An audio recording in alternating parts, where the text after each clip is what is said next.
are Heather and Paul Christie. And for over 12 years, we've worked with executives and entrepreneurs to accelerate change in every aspect of their business. Because we are in the fastest paced business environment that anyone has ever seen before. So join us for the Evolve to Win show.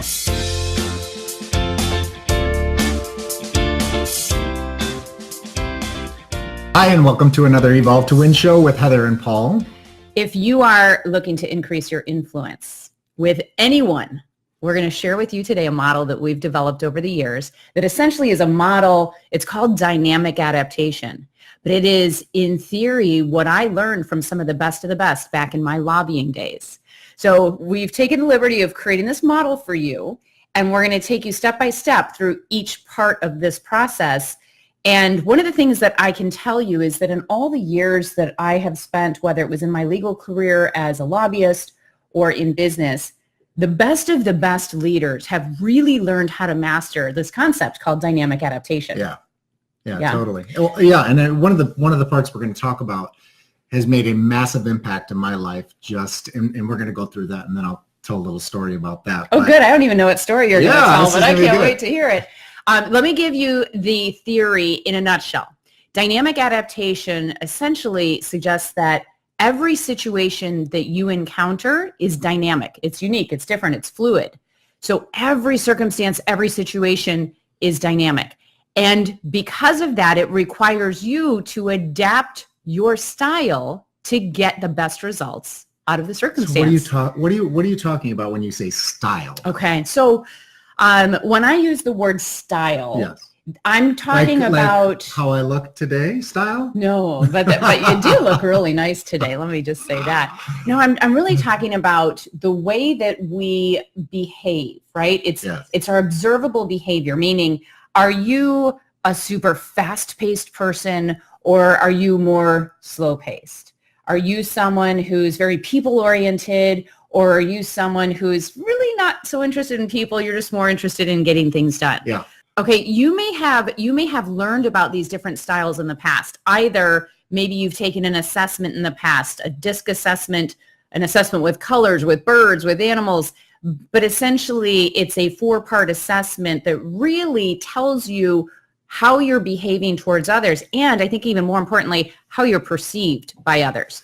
Now, what's true for us human beings is that we're habitual beings. Yes. And in the last episode, I shared this model with you called the stick person figure that I got from Bob Proctor years ago. Yeah. And one of the points that I was making in that is the fact that, we are habitual human beings. About 95% of the time, we are acting habitually, meaning we're just being who we're being without actually consciously thinking about it. Yeah, and it's also the habits are about like what we're thinking, like just the repetitive nonsense that goes on of our day, because I recognize that I am not in conscious thought most of the time. Most of the time I'm not in conscious thought, meaning I am not actively thinking and putting my brain to work on solving problems and things like that because it's difficult. Well, right? and I think we probably need to even back up and describe what this whole concept is called conscious thought, because most people think they're thinking all day long. And the reality is you're not thinking. You have this, as Paul was saying, like this looped thinking that's going on that's just a habitual way of thinking because... And it kind of drives me crazy. It's sometimes, and I know a lot of it too, and one of the keys is if you're dehydrated, your brain will get into a loop even more often. So if you keep having that repetitive thought, or you're thinking of that song that's in your head that you can't get out of your head, yes. Right? You got to drink some water. But, so I know that, but so I have these thoughts and I say, well, how can I just stop thinking this same thought over and over and over? It's almost like you have to distract yourself, but it is putting yourself in conscious thought. Yes. As opposed to unconscious. Yeah, so your is it unconscious, subconscious? Both of them work. So yeah, your subconscious mind pretty much rules your world. And that also means that your subconscious mind is really in charge of your behavior, the style that you show, the behavior that shows up for other people. Now, in this model, dynamic adaptation, at the core, the first and most important aspect of this model is self-awareness. All right, so if I were to, I'm just going to use the, right Oh, you got one there? No, here's one. Okay. So if this side of the model is self-awareness, we're going to label that self-awareness. better use this one. This one's better. Okay. They can see. Yeah. Yeah. Actually, it looks pretty good. I think it's pretty good. Okay. Well, Okay. So we've got a circle that I just drew up there that says self-awareness. This is the foundation of this principle, is that you've really got to understand you better than you do right now. And when I say that, I know that every single one of you listening, you're at a different level of your self-awareness, right? We're all at different levels. If you had asked me 10 years ago how I was doing at self-awareness, I would have told you, oh my gosh, I was rocking it because I had spent so much effort just over, maybe a 5-year period since 2001, really understanding myself, like peeling back the layers and getting to know me. So I really felt like I was doing extremely well at self-awareness. But I want you to remember, you don't know what you don't know. And for me, that certainly was the case, and I know will be the case for the rest of my life, because self-awareness is a constant evolution. It's an everyday if you allow it to be, but certainly every single year you should know so much more about yourself than you did the year before. Right. And so the reason why we're talking about self-awareness is because as a great leader, if you're going to lead people, you really need to understand who you are. So if you think about some of the, I'm going to go kind of on the opposite side of this, some of the people that you've had as leaders that weren't great leaders, a lot of them are not self-aware. They do not really understand who they are. So they're either trying to manipulate people or they're overpowering people. They don't really understand themselves. So it makes it so much difficult for them to understand others. That's right. And if you don't understand yourself extremely well, or let's take, for example, the leaders, the bad leaders that you just talked about, those who are not self-aware are also unaware of the impact that they have on others, like completely unaware. And here's what the truth is. Most people will never actually tell you honestly what the impact is that you have on them if it's negative. So those who are lacking self-awareness are, oh my gosh, you are doing yourself such a huge disservice. And I think one of the biggest challenges that we come across in working with leaders at all different levels is that those who are not self-aware actually think that they are, and they have a blind spot. Okay. Right? That's true most of the time. They think they know themselves, but they are completely unaware of the impact that their actions have on others. So let's give some examples of how somebody, if they're not really self-aware, because if you're listening to this, you're saying, well, I feel like I'm pretty self-aware. I know who I am, but what are some examples of somebody who's maybe not as self-aware? Well, typically those who are not as self-aware will have an issue that shows up for them with those around them. Remember, everyone around us is a mirror for us. They're a reflection of how we behave. And so usually we get brought in to work with an executive because they're having some sort of challenge and some sort of blind spot. They're having a negative impact in some way, usually on the relational side. They're typically extremely talented and skilled, and they know what they're doing within their role. Yep. But their issue tends to be an interpersonal relationship issue, a communication issue. Right. So give you an example. Maybe they talk too much. Okay. Yep. This is an awareness that those who have a certain style of being outgoing and optimistic, there's so many strengths that go along with this style. But one of the major limitations is you spend more time talking than listening. And we all know that great leaders listen more than talk. And so the thing is, this person would tell you, oh yeah, I'm a talker. I could talk and talk and talk. Right. And so they think they have the awareness of themselves being a talker, but they really don't understand how negatively it's impacting other people. Right. I mean, there was one woman that I worked with who was known to be this talker, and there was kind of a running joke in the office that if you wanted to get out of the office by 5 or 6 o'clock, you couldn't meet with her anytime after 2. So, what is happening around you and the impact you have on other people, the last thing you want to do is become a brunt of someone's jokes, right? Yeah. And so then, kind of the opposite of that is, the driver. So the guy or the gal that's like a hammer that's looking for the nail, like is absolutely driving it, thinks that driving with force, brute force, is the way to go, right? So I've had leaders, I've had people that I've worked for that they're like, and you know what? And it works for some people. Like some people fall in line for that. The problem is they see it work once and then they think that it's going to work for everybody. Mhm. So they believe that their style of leadership is just with brute force. Mhm. But they have so many people leave the organization, and I watched it happen in firsthand. How many people left the organization because they couldn't deal with that particular person? Yeah. And a lot of it, I believe, was that they just weren't self-aware enough that they could they had good people.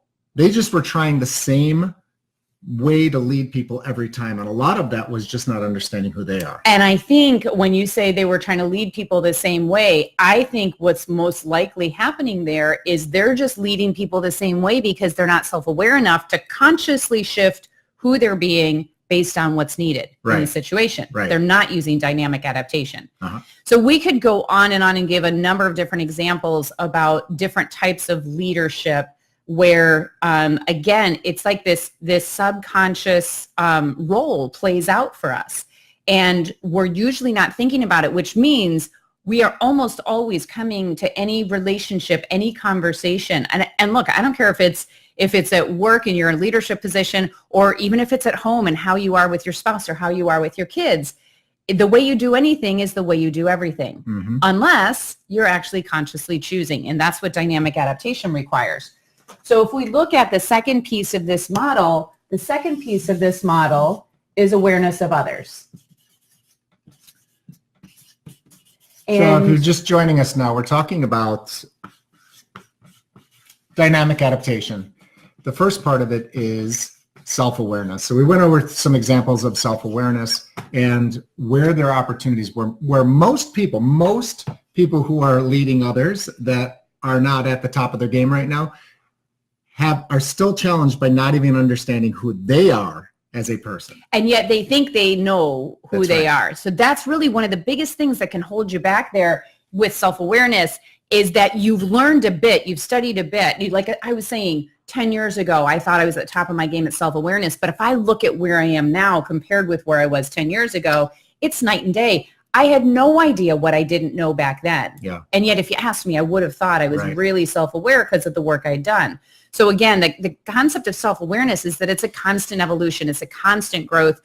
And you may think that you're incredibly self-aware because you've done some work. And if you have, then you've already, like if you've done any work, you're already ahead of the rest of the population, because there are many people who will do no work, right? Yep. But the amount of time that you invest and the effort that you invest in really understanding who you are and the impact you have on other people, and really, really getting in tune with that is, it's really an opportunity for everyone. Even some of the best leaders I've worked with are still looking to grow. So now you drew these. I drew this. So the second piece of it is awareness of others. You know, once you understand who you are, and especially who you are habitually, because you've got some mad strengths that go with that, but you're always also going to have some limitations and some challenges, and we call them blockers. And you know when you've gotten caught in that blocker zone. Every one of you knows that you're the one holding you back, right? Those are your blockers. So are you truly aware of those blockers? And it's not enough to know that you have them. You also have to know what to do with them. You have to know why you have them in order to really, really do away with them, right? Okay, so when you're thinking about awareness of others, you know, this one is really interesting as well, because once you start to study human behavior, when you really start to understand and know how to analyze it, I mean, like, it is such a cool trick to know, right? It's great to have that toolbox. I mean, I think one of the reasons is because it's not as complicated as you think it is. It's not that hard. Like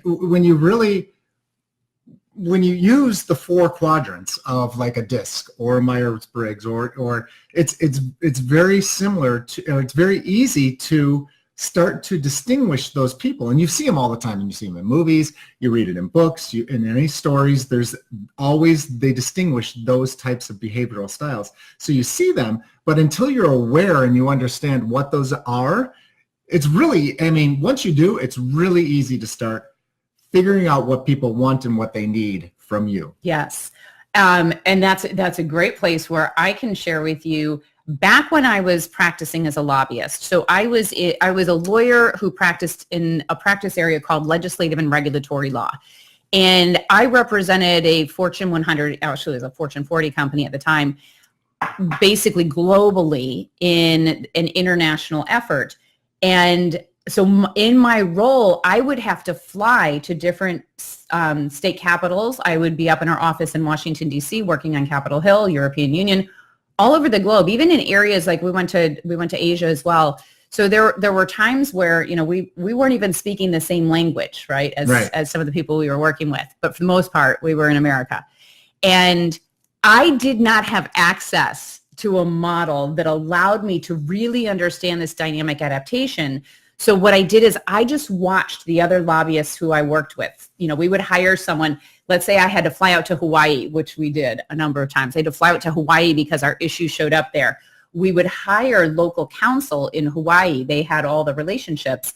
And then we would go and meet with them, and we would work out strategy, and they would bring us to all these meetings. So I would watch how they interacted with every single elected official. Mm-hmm. And I would just I would notice that there were different ways, there were different dynamics. Sometimes they'd be really friendly, and other times they would get straight to business. And I was just taking it all in, but I didn't really understand it because no one had shown me a model up until that point.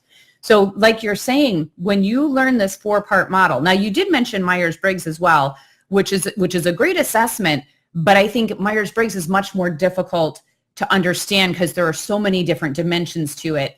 That's why I prefer when we train, we use the DISC model. So just a 4-part model. You're either someone who's dominant, you're someone who's an influencer, you're someone who's supportive, or you're someone who is conscientious. So there's those 4 styles. Once I finally understood what those 4 primary styles were, then I started studying, well, how do I figure this out? Because most people don't know what style they are. So it's not like you can ask them directly. But once you understand the different styles, you have the ability now to start to figure out who someone is. And then when you understand what every style wants and needs in terms of communication, this is what we're talking about with awareness of others. And you know what's insane is this is not taught in school, which is really unbelievable. Like, to be able to understand people, like if we want to resolve a lot of the bullying issues in grade schools and high schools and the social media bullying and all of this stuff of interacting with people, and in kids, it's even more dramatic, right? You're going to see like the height, and you're going to see that D dominant or influencer, like either come out as a real good person or they're going to come out as somewhat of a bully. All of this could be understood in the context of DISC if they taught it in school. It's really true. Yeah, I mean, absolutely, because you would be able to say the reason this kid is acting the way that they do, maybe there's some underlying issues that go along with it, but a lot of it is really based on their behavioral style and the things that they need and want. And who do they look for? They look for people who are different from them to be able to go after. So not about bullying or anything, but it's just about the idea that this is so like incredibly helpful as not only as an adult, but if a kid understood this, it would just be amazing. I know. So I learned it first in 2001 when my law firm brought this training in. Yeah. And it blew my mind that it had been something that I had learned over time. And so I sort of knew, but when I found a model I could use so that I could understand other people, it was incredible. Now, back then I had I think it was maybe a couple hours of training, and that was it. And then I didn't have anything for a few years after that. Right. So, there is, and since then, we've not only become certified practitioners of a number of different assessments that have everything to do with self-awareness, awareness of others, but, what we've learned about ourselves, what we've learned about the impact that we have on others is just extraordinary. So again, this second piece is really incredible. But that's not where it ends. The dynamic adaptation is actually in the middle here.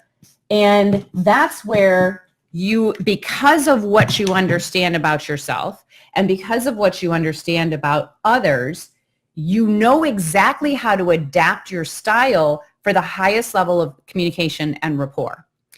So let me just say it to you this way. Have you ever had it happen before where you're talking with someone and they're that high dominant style. They're impatient, they're fast moving, they look like they're almost annoyed, they've got something better to do. And there's a reaction that you might have to that person who's extremely dominant, maybe aggressive, possibly just assertive, but there's a reaction that you have there. Now, if you have someone who's very dominant talking to someone else who's very dominant, that could go okay because they don't need to soften so much. It could also go like this, but that typically can go okay. They can be direct, blunt, fast, bullet point, go, and everybody's fine. Yeah. But if you have someone who's really dominant, who's in conversation with someone, let's say, who's a high-level supporter, someone who's more of a people person, someone who's patient, someone who's that's you. Although sometimes it doesn't show up like that, does it? But if you had someone like that who was very fast, impatient, talking to someone who was slower paced, reserved, more patient, they're going to feel like they just got run over by a steamroller. Yeah? Yeah, absolutely. Like it's just... Well, and this is what we're talking about. I mean, in the beginning, it's what the whole point of dynamic adaptation is that understanding yourself first, understanding others, bringing those two together and being able to immediately recognize who you are speaking to and who you need to either bring the energy up with, you need to talk faster with, you need to slow down, you need to match a little bit with their pace and with the way that they're speaking, with the things that they want to hear. I can tell, I played tennis this morning with a high C, analytical type, conscientious type of person, very, very wants to know all the details and everything. And I knew when I was talking to him about tennis and stuff, I just had to slow down the pace. I had to be much more conscious of connecting with him with details of things to do. We were just talking about how we were going to play the game together. And it works great. It really does. So it's immediately understanding who you're speaking with. And then you start to groove at the same kind of wavelength, right? Absolutely. Yeah. And there are rules about this, quite honestly. All the different styles have their different rules, their different preferences. If you don't really fully understand this, meaning like you've studied this and you know exactly what these different styles are about, how they're motivated, how they like to be communicated with, how to coach them, how to motivate them, like if you don't understand it at this level, think about the opportunity, because here's what's so. When you don't know this, when you haven't studied it, most people will treat other people, they'll think of other people as they are, not as the other person is. So let me say that in a way that maybe makes more sense. Okay. If I don't know better, I think of you as I am, not as you are. Right? Yeah. So I don't recognize that you're not thinking the way I'm thinking. I don't recognize that you don't have the same natural energy level as I do. Right. And it's the biggest mistake people make in communication is thinking that somebody wants to communicate the same way that you do. Right. It's almost never true. So you might get lucky now and then, but if you're just running around being who you are without understanding this concept of dynamic adaptation, without getting into this sweet spot in the middle of this model, you are not connecting as much as you could be, which means that you don't have the rapport that you could have with that other person. That also means that you have limited access to influence, right? Where does influence come from? At its core, it comes from trust. And you trust somebody because they respect you. Now, I know that some of you are thinking, if I'm constantly changing who I'm being, that's totally inauthentic and possibly even manipulative. And there's a massive distinction between manipulation and dynamic adaptation, right? Because if I'm manipulating someone, I'm changing who I'm being in order to get something I want, which is very different from dynamic adaptation, where I go into a situation, I start to understand who you are, what your behavioral style is, what your wants and needs are for communication, for motivation, accountability, all of that. And I adapt who I'm being out of respect for who you are and what you need. That's very, very different. And you think about it. If you are so present in the moment, because it absolutely requires you to be present. Yeah. If you're so present that you can understand who someone else is and how they want to be communicated with, they are going to feel like you care. they're going to feel very special, right? Right. And so, and just to kind of wrap this up, so we have a lot of clients that work with us, and the leaders, whether it's the HR team or the leader or the president of the company, will call us and say they want us to come in and do basically a DISC training for them, a dynamic adaptation training for them. And we either do that by Zoom or we do it live, depending on where they are. And what happens is when their team is taught how to, because a lot of times they're calling us because there's some pain point, right? There's some issue. Either people are not getting along with each other, or they're just not collaborating good together, or whatever is happening.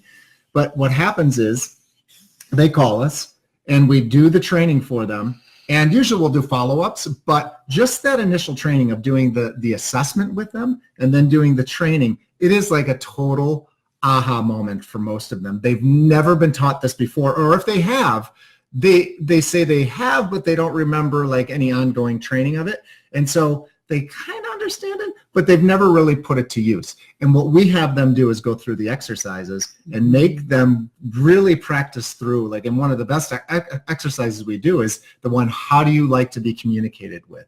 And most people, like what Heather was saying about how we communicate to people, pretty much how we feel that we should be communicated. So I'll go around communicating to people how I think everybody should be. But the fact is that everybody's different. And in one of the exercises, we talk to them and we have them go through and list off and talk to other people on their team about how they actually want to be communicated to, which is usually completely different from how they are being communicated right now. Totally. Does that make sense? Yes, it totally makes sense. And it made me think, this morning I was on the tennis courts and I was asking one of my teammate, actually, I said, all right, we're doing a podcast today. Tell me, are there any challenges that you're having currently that I could bring into this podcast? Because I know that, if I hear from somebody, just here's what's going on in my world right now, there's a lot of other people who probably have that same thing going on. Her thing was, my 15-year-old daughter. And they thought for sure that would be a stumper for me because we don't have kids of our own. But the reality is it's not actually a stumper, because it really still is all about who that person is and how they need to be communicated with. So I would suggest, again, not just in business, but also in your personal world, do you really, truly understand your children's behavioral styles? And you might say to yourself, oh yeah, of course, I know my kids backward and forward, and I can tell you what they're going to say. I know what they're going to do. And yet, do you understand what's underneath that? Do you understand why they do that? Because every one of those 4 styles that we talked about comes about because of an underlying emotion. And if you don't know what the emotion is that's underlying your children's every moves, then you can't possibly parent them in a way that totally sticks with them, right? Right. So when you think about this dynamic adaptation model, move it into your personal world. I know we have, certainly, not only with each other, but with the students that we've hosted as well, right? We've had students that we've hosted, exchange students from Japan, from China, and from Pulaski, Wisconsin. I know that fits right in, right? Completely different styles, all 3 of them. And if we tried to host parent them each in the same way, and you guys know this who are parents, you can't parent 2 different children in the same way, right? But do you understand what's beneath it? Because once you do, and you can help them understand why they feel the way they do, that's when it's magic. Yeah. They understand for the first time why they do what they do. Because it's not enough to know what you do. It's more important to know why you do it, right? Yeah. Okay, so for this session, just to wrap up, we're talking about dynamic adaptation. We're talking about the skills that every awesome leader has tapped into and really gotten good at. It's the fact that they understand themselves. And by the way, when you think about strengths, or when you think about self-awareness, I also want you to think about strengths and weaknesses. There have been so many great books written about strengths and weaknesses. And I think as much as you may be aware of your strengths, most people who I've worked with, and these are people at senior leadership levels, so they've gotten there because of self-awareness, right? And dynamic adaptation. But most people that I work with still are not at a level where they understand their strengths so well that they're intentionally tapping into them. So that's an opportunity, I think, for all of us, right? So understanding yourself, understanding others, once you have the awareness that other people are different from you, then you have to say, okay, based on those differences, how do I best lead them? How do I best communicate with them? How do I best hold them accountable? Do you know that you hold every style accountable in a different way? How do I go through conflict with them? Because there are 3 out of 4 styles who are not big on conflict. So you're probably not going to hear from them. So it's really understanding this and adapting. And the last thing I'll say is when you look at this rectangle that I put behind my model, the rectangle really is about the culture of the environment that you're in, right?